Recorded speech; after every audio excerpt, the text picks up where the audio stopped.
A massive wildfire is tearing through Northern California. The park fire erupted on Wednesday. It's burning rapidly, fueled by dry conditions and strong winds. The fire is now the largest in the state this year.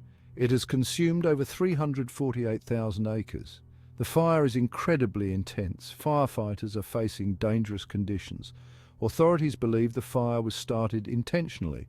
They have arrested 42-year-old Ronnie Dean Stout. Stout is currently being held without bail. The investigation is ongoing. Over 2,500 firefighters are battling the park fire. They are facing challenging conditions. The terrain is steep, making it difficult to access the fire lines. Strong winds are fanning the flames, causing the fire to spread rapidly.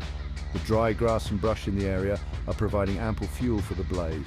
Scott Weiss is a fire behaviourist with CAL FIRE. He described the fire's heat signature as huge, indicating its extreme intensity. On Friday alone, the fire scorched a staggering 150,000 acres. Firefighters are working tirelessly to contain the blaze. They are using bulldozers to create fire breaks and dropping water and fire retardant from the air. Despite their efforts, the fire remains largely uncontained. CAL FIRE Incident Commander Billy C. admits they are still overwhelmed by the fire's intensity. The firefighters are facing challenging conditions. The steep terrain, strong winds, and dry conditions are making it extremely difficult to gain control of the fire.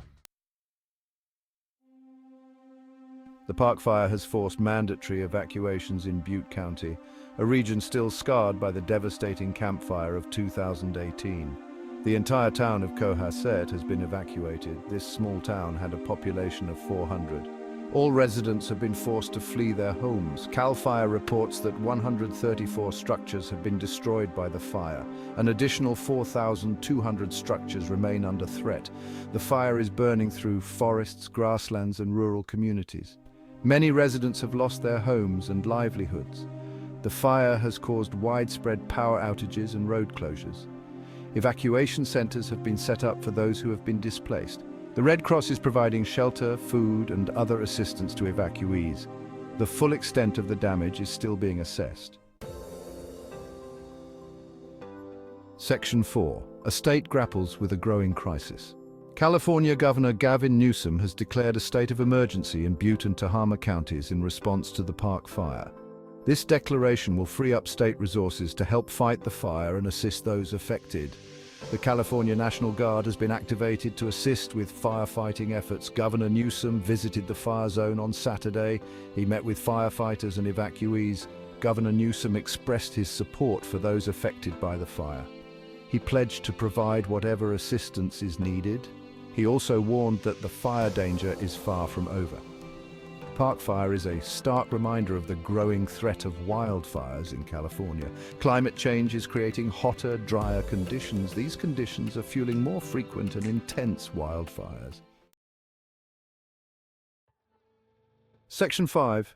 A wider emergency, wildfires rage across continents. The park fire is just one of many wildfires burning across the US and Canada. The National Interagency Fire Center is monitoring over 100 large fires in the US. In Oregon, a firefighting pilot lost his life in a tanker plane crash while battling a wildfire. Canada is also experiencing a severe wildfire season. Wildfires are a growing problem worldwide, fueled by climate change and human activity.